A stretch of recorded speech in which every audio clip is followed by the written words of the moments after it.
This is my project number 3, and it's over constructivist theories of learning. What is the constructivist theory of learning? It is the idea that learners construct knowledge for themselves, individually, and socially as they learn. Learners must form and discover complex information in order for them to make it their own. The theory sees learners as constantly evolving by relating new information learned to old information and ruling out information when it is no longer relevant. Constructivist learning strategies are sometimes referred to as student-centered instruction.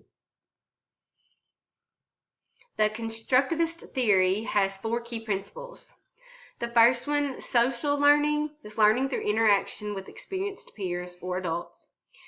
Zone of proximal development, the zone in which a student may be able to do a particular task alone, but can accomplish it with help from a peer or adult.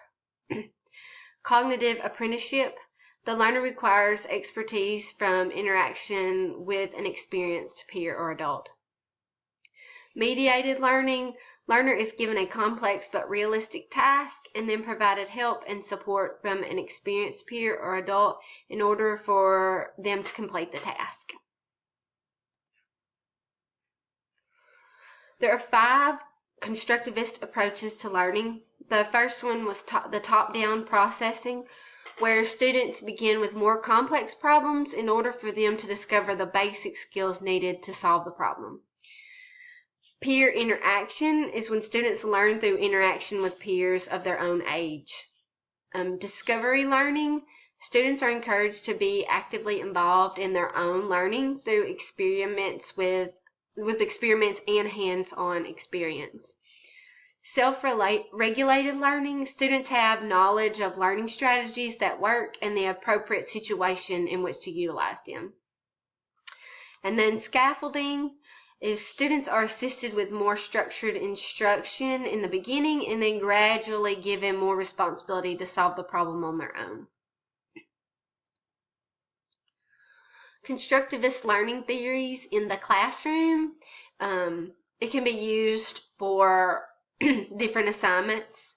One being a writing assignment. Students can be placed within small groups in the classroom in which they can work together to help each other draft, edit, revise, and then publish their written work. And within those groups, the students can help each other and give each other ideas and learn from each other how to improve their works. In turn, will help them gain insight into how the writing process is developed. And I think it helps them to remember the process too, having to help someone else, find their way with the assignment.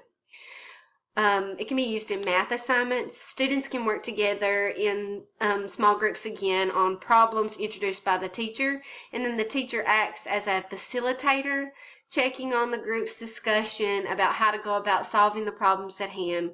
If a group gets stuck on a problem, the teacher is there to guide them back on track and give them alternative strategies. But again, the students are interacting with each other, learning from each other, and again, it'll help with memory of the steps in the problems.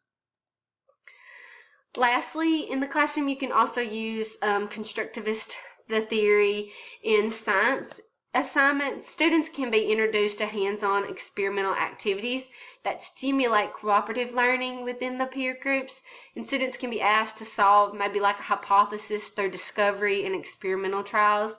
And again, the teacher is there to facilitate and guide the students as they work among their peers. And again, like in the other 2 types of assignments, the kids are kind of interacting and learning how the other kids are processing the information and learning from each other.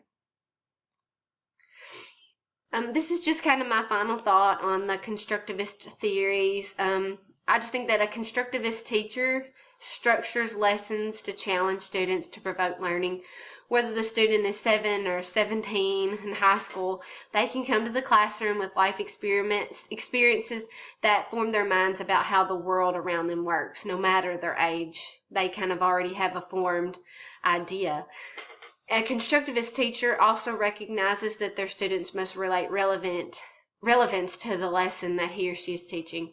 I believe that as a student sees the relevance of the lesson within their daily lives, then their interest in learning grows, and they see that and I think that as a teacher, that's one of the greatest motivators for teachers, after all, is seeing their kids take interest in learning and be able to apply it to their everyday life situations. So that's it. Thank you.